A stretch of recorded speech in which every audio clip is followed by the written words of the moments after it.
I don't consider myself to be a very political person at all. I like to act as a compromiser, so when it comes to anything polarizing, my stance always seems to gravitate towards gross neutrality and tolerance.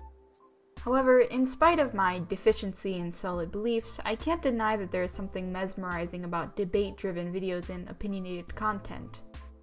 I follow a fair few outspokenly political creators from various corners of the respective spectrum, if simply for the fact that I find enjoyment in ogling their drama. Listening to people getting upset at each other, from a safe distance, of course, about taboo hot topics is one of my guiltiest pleasures.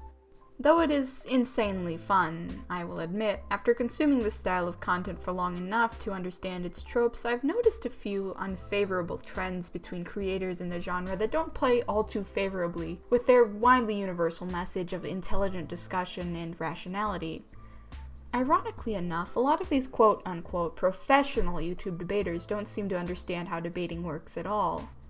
Now, I'm well aware that producing reaction commentary-style political or argumentative videos is an entertainment outlet first, so I can't in good fashion attack people for using insults and other inflammatory shutdown tactics, or falling back on logical fallacies for comedic purposes in their commentary videos.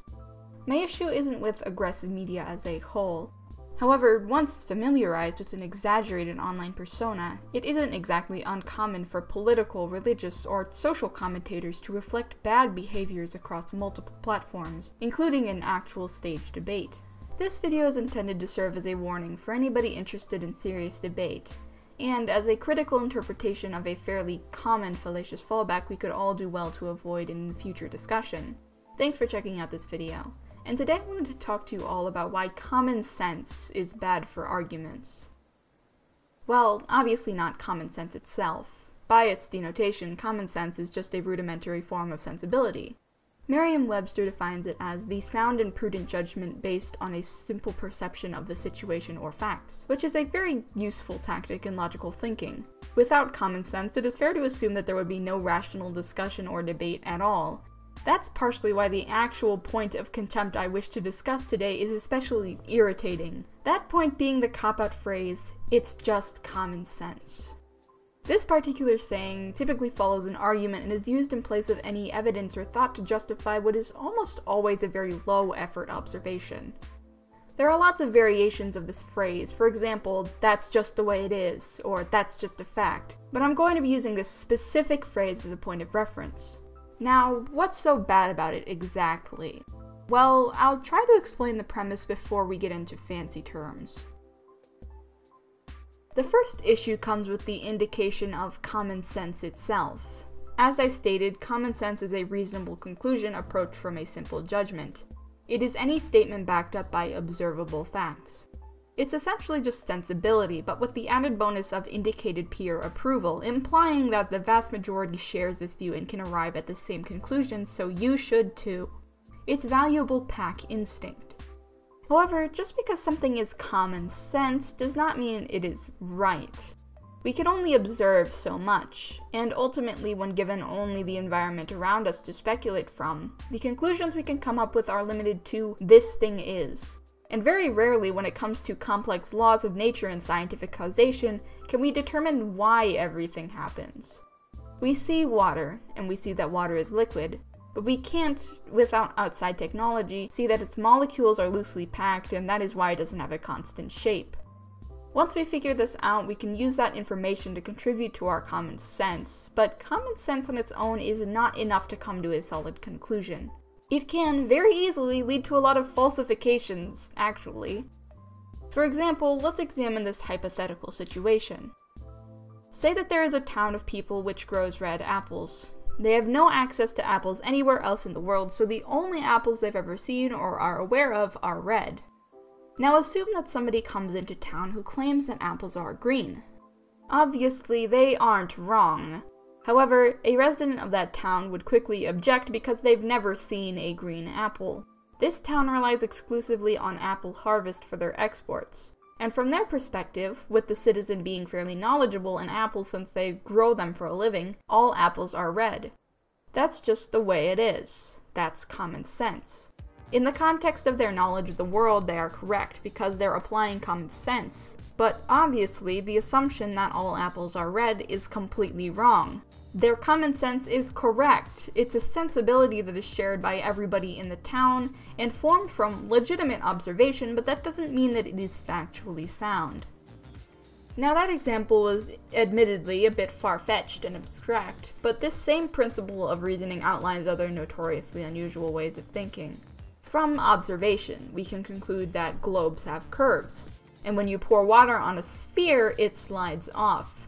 Since the Earth has water in it, and because we cannot see a curve from eye level, the Earth has to be flat. That's just common sense.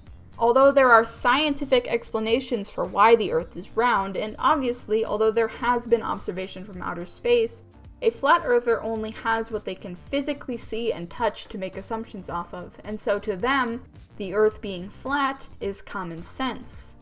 While we can look at things like time zones, travel patterns, and the circumstances of our planet's existence and reason with those facts, our common sense, in that regard, is different from theirs. The Earth not being flat is common sense to most people, but to flat earthers the opposite is true. Now, obviously not all common sense is bad or incorrect. We possess the ability to speculate and form common sense deductions for a reason. Most people will try to avoid falling off of sheer cliffs because it's common sense that falling from a high place will hurt or possibly kill you. Not every common sense deduction is false. Generally, unless you are trying to explain much more complicated mechanisms, your common sense is 100% reliable. However, using common sense as an argument tactic is not. I've already tried to explain why in the hypothetical sense. Now, allow me to back myself up by telling you some of the popular logical fallacies that this phrase uses. Yes, I said fallacies as in multiple. You could argue either way for many of these, but here are a few I thought were most valid. Firstly, the ad hominem fallacy. This one is pretty straightforward if you aren't already familiar. It's a fancy word for insulting your argumentative counter. Using "it's just common sense" isn't exactly as direct as mockery, but you can't deny that it's pretty condescending. It frames your opponent as a blundering idiot for being incapable of thinking about things the same way you do. Your conclusion is common sense. Theirs is the raving of a madman. It can also, depending on how you use it, be classified as an appeal to ignorance. This is a strategy where the defendant weaponizes their misunderstanding of a topic. If you don't know something is false, it could be true. Therefore, your stance in the argument is untouchable. With something as simple as common sense, it's easy to form an appeal to ignorance, effectively distancing yourself from facts or information you're unfamiliar with. The debate is shut down. Similarly to the ad hominem fallacy, it could also be considered a false dichotomy fallacy. A false dichotomy or dilemma fallacy, commonly referred to as the black and white fallacy, is a tactic used to extremify two sides of a debate. It usually occurs when one unfairly narrows the possible outcomes of a situation down to two polar opposite options, those being your black and your white. It's usually very unflattering. For example, you either support X or you're, well, say, a child molester. It's also indirect, but the common sense does have a distinct us and them connotation. You either support X statement or you have no common sense. A lot of these things I've mentioned so far have been mostly linked to a negative or unresponsive attitude, which is a general problem with people in debate and not exclusively relevant to this phrase or logic. These next few fallacies are a bit more specific. Using this statement is also a circular argument. A circular argument is what it sounds like. A point that is both the thing or stance being argued and the reason behind it. The common sense statement is quite self-definitive. The end result is that whatever point that is being argued is right, and the evidence behind it is that it is common sense because it is right, and its rightness leads to it being common sense. You get the point. There's no point of reference or reason behind the claim aside from it being an absolute truth, and that is not helpful to debate at all. If you enter an exchange of ideas without being willing to accept any ideas, what's the point of entering at all? Now, depending on what is being argued, there are a lot of other fallacies this general use of this statement could be applying, but I want to focus on the biggest and possibly most relevant for last. The appeal to authority, or the bandwagon fallacy. This one is pretty blatant. The fallacy includes any statement made which assumes that because a certain higher power or a number of people believe that something is right, then that thing must unquestionably be right. It should be pretty obvious why these ones apply. While the individual use of the term common sense can mean a lot of different things, and similar phrases vary in wording, typically a common thread between them is the fact that they will assume that, either because a lot of people think that or have thought for some way for a very long time, then that way is correct. The general public agrees with me, so my argument must be right. If society agrees with me, then my observation is indisputable. To avoid rambling for any longer, I think now is a good time to conclude that this statement is both arrogant and illogical. Those aren't even the bulk of all the fallacies you could argue for in this statement. Assuming absolutes and generalizing information like this is incredibly harmful to growth and change through discussion, which is why I get especially antsy whenever I hear people claiming to be based firmly in rationality and reasoning and letting their aggressive territorial emotion override the need for progressive debate.